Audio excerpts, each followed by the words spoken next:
Welcome back, Rich. I'm so glad to continue our conversation about your career. Thanks, Dr. Bob. It's good to be back. We got to the point of view that you did an awesome risk, letting the big prestige consulting job go and putting the ad into Crane's Chicago business.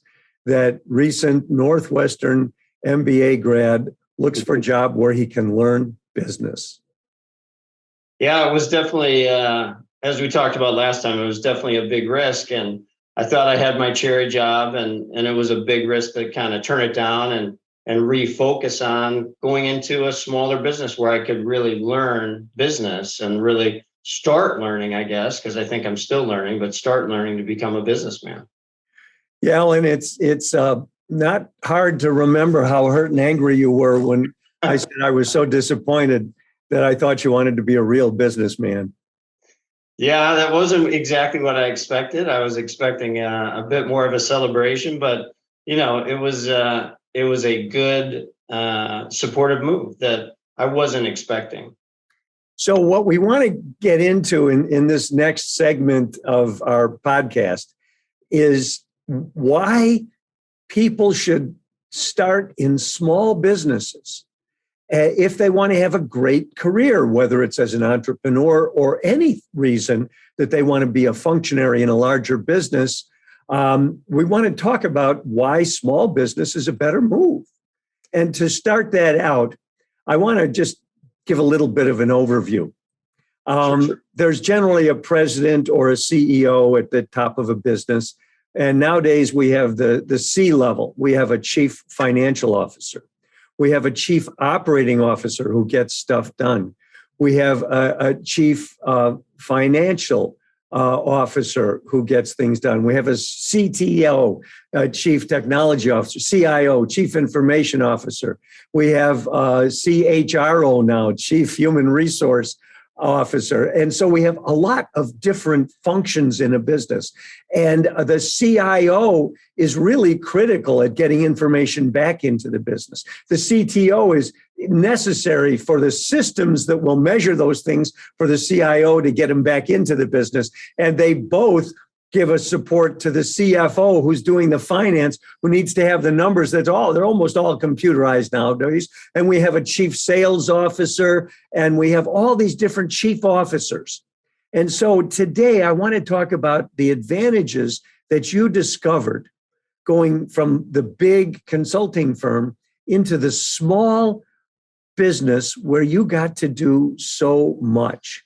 So talk to us a little bit about the advantages of working for that small business. Yeah, a lot of things you're saying. There weren't a lot of people around. So when you're talking about all these C-level people doing different things, and you kind of end up with these silos, right? And I think with big companies, you end up with that specialization, so to speak, instead of really being able to learn across everything, see the connectivity within a company. I came in as VP of sales and marketing, right? So even, initially at least connecting sales and marketing, inside sales, outside sales, really having a rep network and kind of starting there, but then evolving into how does the business run and how is everything connected? How do leads come in? How do we bill? How do we track that? So there was a lot of things that I got to do that I never would have gotten to do in a bigger company, to the point where I even developed a product and wrote curriculum, for a product and took a new product to market. And there was so many experiences and things I could talk about from that perspective. But that small company experience, I don't think we were under $1 million when I first started in revenue. And I kind of got to do everything. And I don't think I would have really gotten the experience in a larger company. Well, and part of the cool thing was you started out with sales, because that's where business really begins. And then you had to start looking at what you were selling, how you were selling it.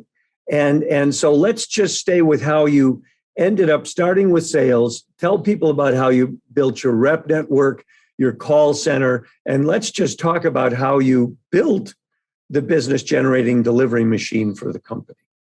Yeah, I mean, I came in and, with sales, and we kind of started with, this rep network. So having an independent rep network, which is a very different thing, right? To have these reps that sell your product, but don't work for you.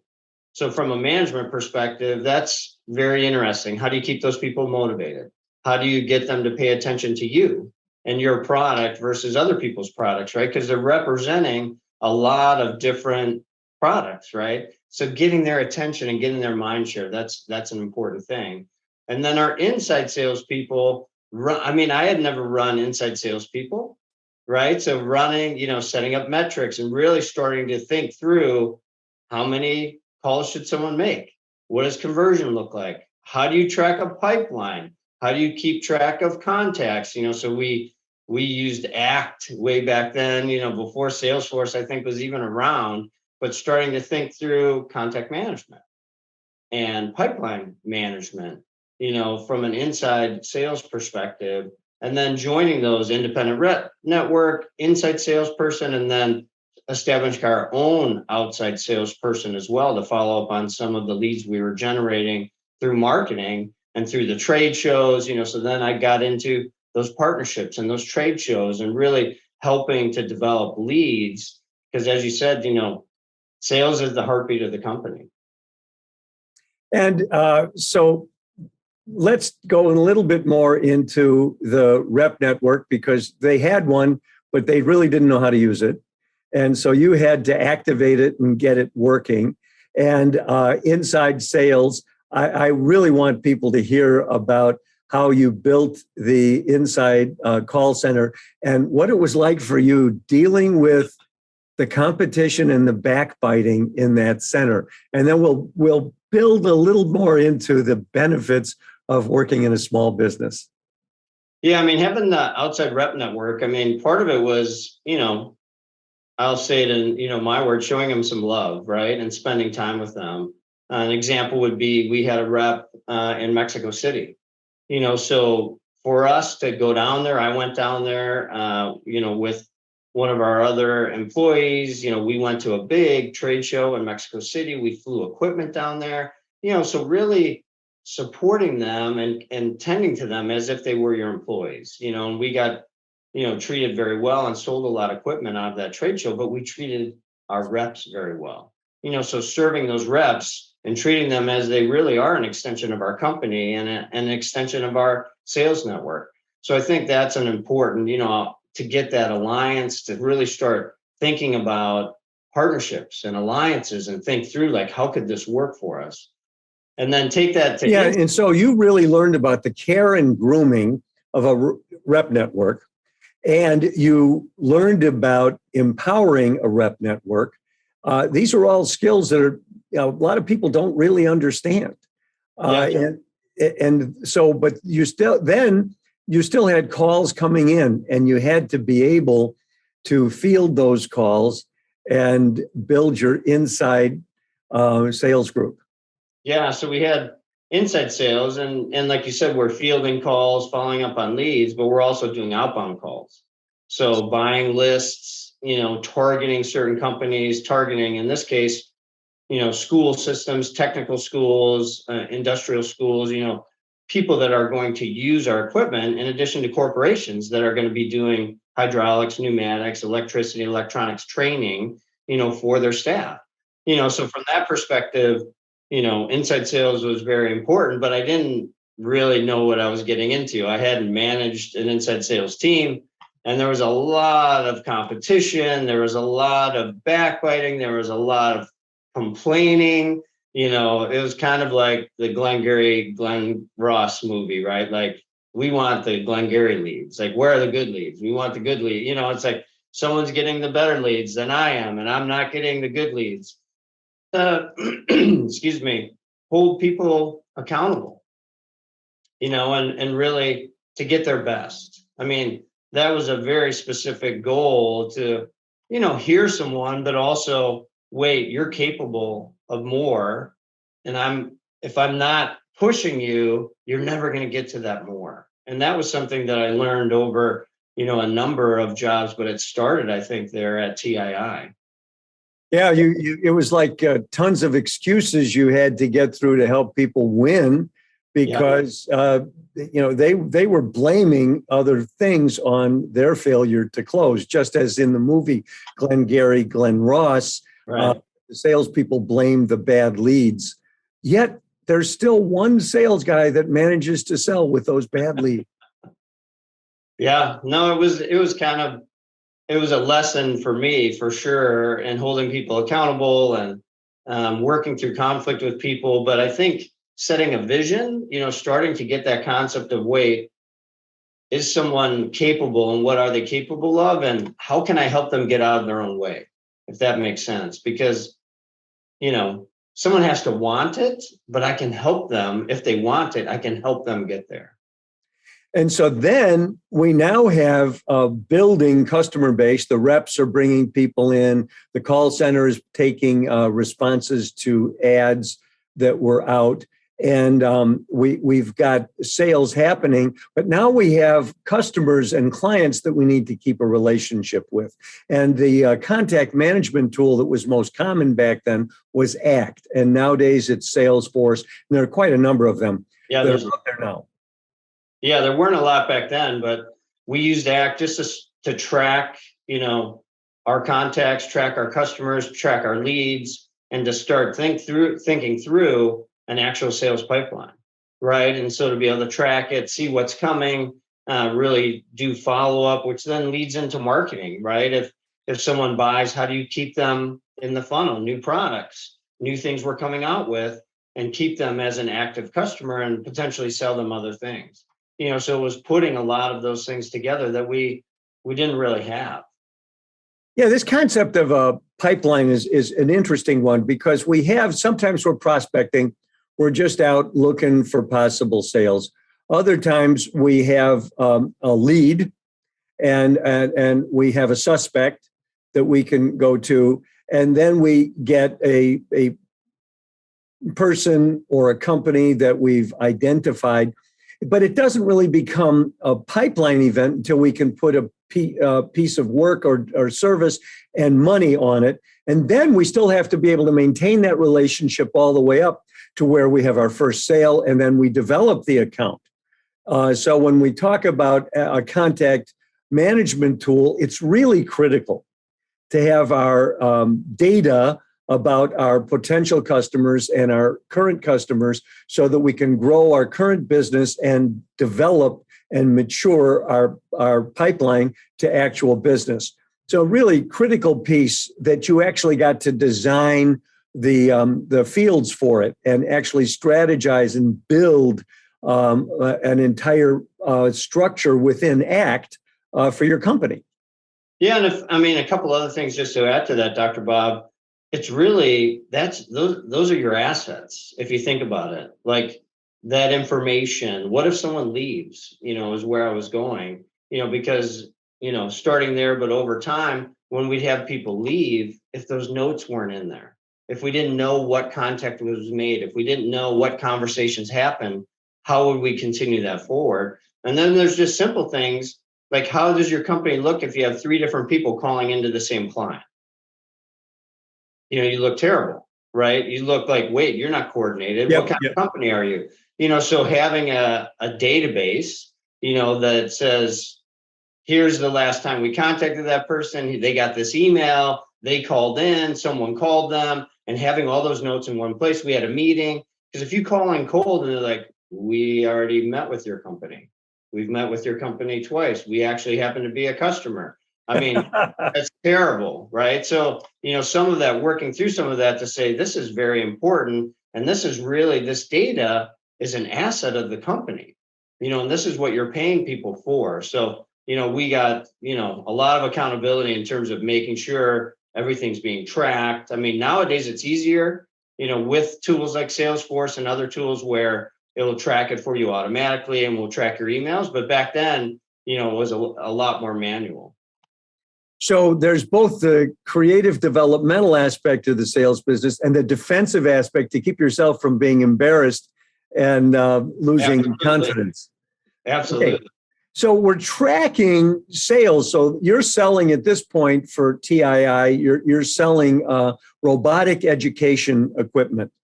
And so we've got you with the rep network, the call center, and we've now gotten you able to develop the use of ACT as a contact management system back then. And so now you're starting to really get into the company. There's marketing, which is how you're generating leads for your call center. Tell us about you and the experience you had with marketing and bringing leads in for your call center. Yeah, so there's a few different ways we did that. One was looking externally and starting to go to trade shows and conferences, so really starting to travel, be at these conferences, become a speaker if we could, bring a client if we could, have case studies, like all of this goes into marketing to start really writing about how we're helping a company, what are the results, how our equipment is helping to better train, companies or educational facilities, so then we can sell more. So there's a lot of things that go into marketing, but that got started with, let's write some case studies, let's go to trade shows, let's do lead generation, let's put out press releases, and really start seeing if we could get people to call us. That's ideal. We're still going to always call people, but if we can get people to call us and get them interested in what we're doing through examples, through name dropping, we're working for this company, we're working for this company, we're working for this university, we're working for this technical college, that always helps, other people because you're establishing credibility. So right now we're talking about the benefits of starting your career at a small company. If you're highly motivated and you want to work hard and you want to learn, you want to be a good business person. So we've been tracking back from a rep network into contact management. And now we're at the point that we're seeking with marketing to generate leads coming in so that you're working on things like name recognition. And you're now, however, you're having an expanding amount of data that the company needs to digest and use effectively. And you have to help make that happen because you're the game. Yeah. It got to the point where, I started writing our internal, what you'd call now an ERP system or, your back office system, because we really didn't have it. So how are we going to connect these leads? Then it converts to a customer, and then we have to invoice them. So we actually have to send out an invoice. We have to print an invoice back then, send out an invoice, receive a check, so all of a sudden we're into accounting and back office and really tracking throughout the whole company. So now I have view and purview into the whole company. So we're starting in sales and marketing and lead gen, but now we're getting more sales and we have to start tracking better. So we have to start making sure we're shipping, making sure we're doing manufacturing, because we were manufacturing in the back. So I could remember sometimes going in the back and packing things, pick, pack, ship. And then, we needed a new product. We decided we're going to introduce an electronics training product. Well, I was a double E, so I wrote the manual. I put the trainer together. I manufactured it. I shipped it out, so those are things I could have never imagined the breadth, I guess, of experience to see the whole company and the whole process. So let's back up a little bit to my time coming into business. The word enterprise system didn't exist. Computers were just big mainframe things that nobody knew how to use. Chief information officer didn't exist. Chief CTO didn't exist. But what happens is computers come in, and finance gets done on computers. Other record keeping gets done on computers. And what starts happening is the computer becomes like the servo mechanism through which everything in the company goes. So for the first time, instead of having a separate finance program and having a separate sales program, a separate program for this, and this, Rich is right at the time in history when everybody's starting to look at having an enterprise-wide integrated system so that instead of going from one program to another program, everything was working together and in the ideal. I was going to say that I wasn't quite there yet, but in the ideal, people were at least starting to think about it and thinking about ways, how do you pass data back and forth, even if you're doing it through an Excel spreadsheet, but there's some way you're thinking through this process of from initial contact of a customer all the way through sale, all the way through shipping, all the way through any customer service, and then circling back to sell them something else, right? And so that's pretty much a given nowadays in business, that you're going to have some kind of an enterprise-wide system that's going to pull you together. And there are different kinds of enterprise systems. There are actually enterprise systems that specialize in agricultural businesses because they understand that. Others are more in manufacturing, others more in consulting and service delivery. So, but Rich got to develop an enterprise-wide system. Yeah, it was kind of the first. I mean, that served me later because, as you said, there's systems that do that now, but it's still a nirvana. People are still working on what I'll call a single view of the customer, because there still are these separate systems where you have a separate system that might be your website and you're selling online. And then you have a store where someone walks in and buys something. Then you have a separate call center that's taking any issues and problems. And a lot of times they're not connected. So it's funny, going back to there, that sometimes there still is the same issue.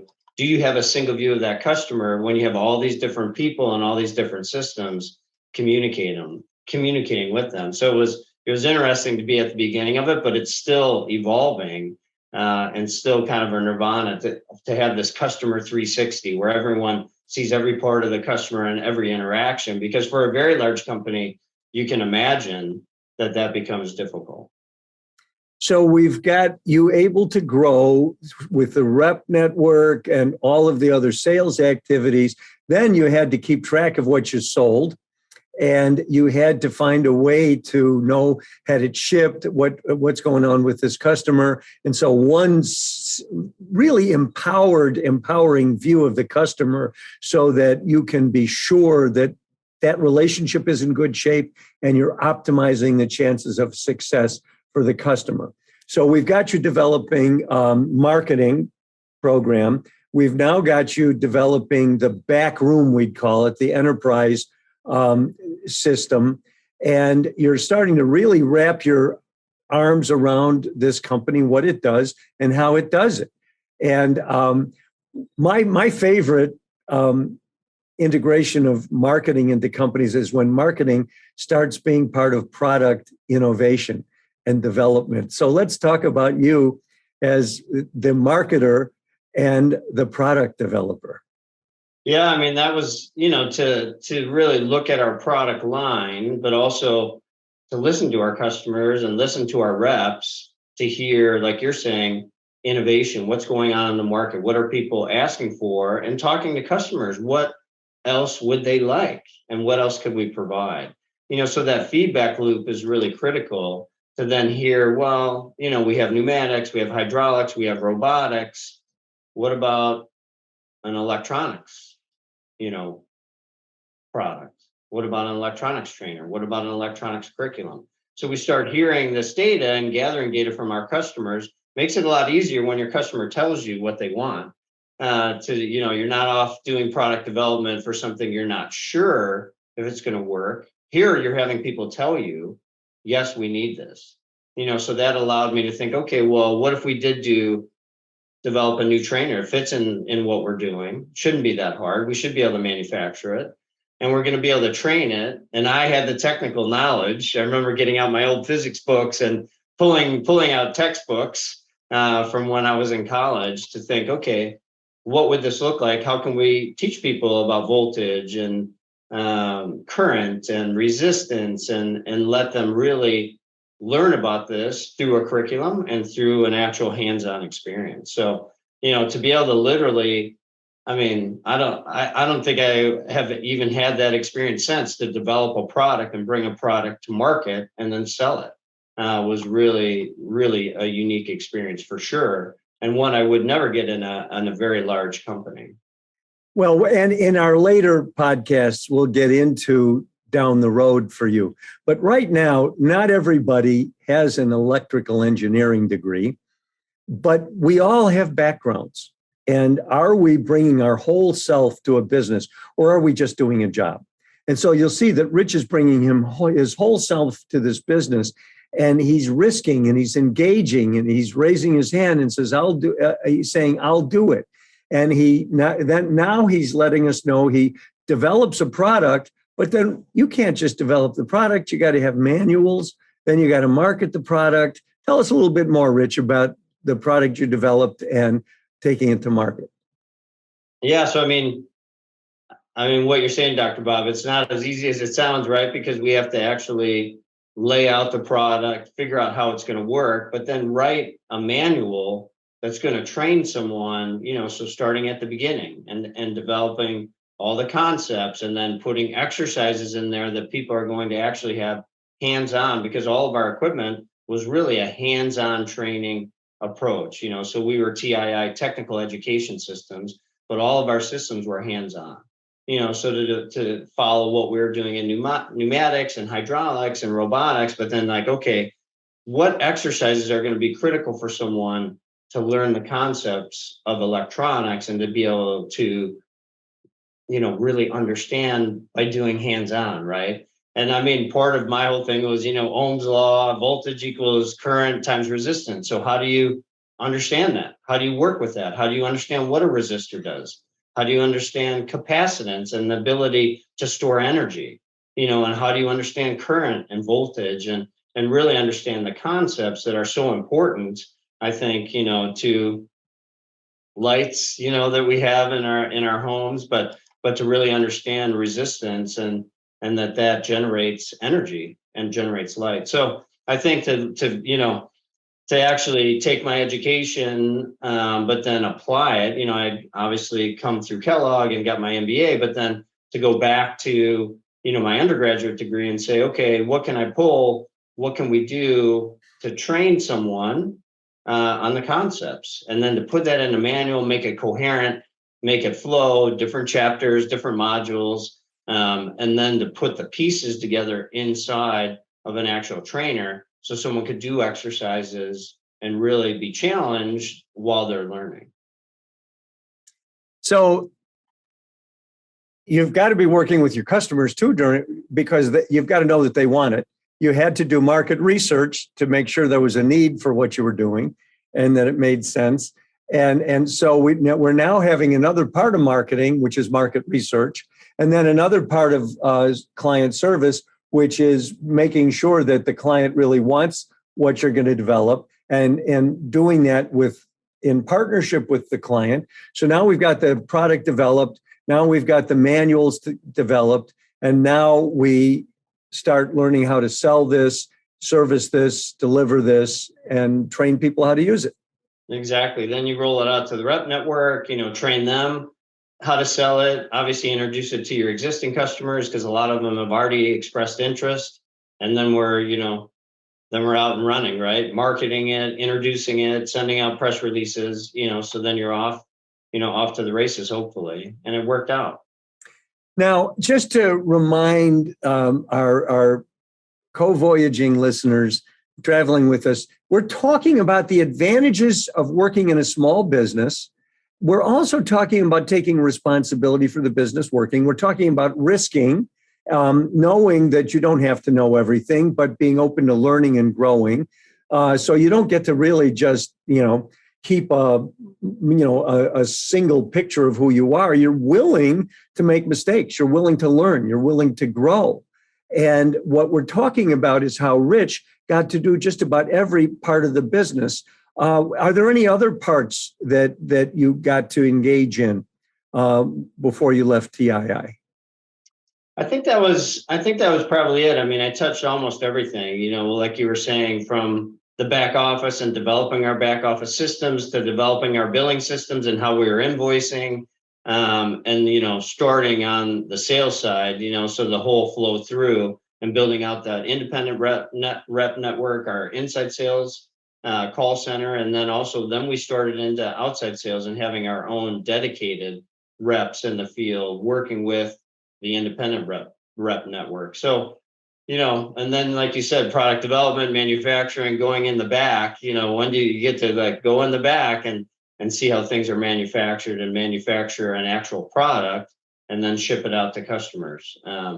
so all of that, in addition to traveling internationally, like I said, and really solidifying, I guess, that rep network so that they were paying attention to our products and selling our products. So at that point, I think I had touched most of if you think about a company, most areas of the company. So we'll go into you as a salesperson in our next podcast and the adventure of sales and the challenges of sales. But right now, the point that we've been trying to make is smaller companies tend to offer you more development opportunities to really dig into and understand business, to engage in business, and to develop yourself as you become a stronger and stronger business person rather than simply a functionary doing a job at a company.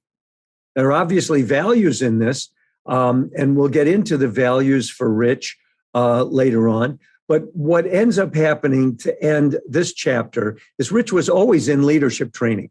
He was always in entrepreneurship training.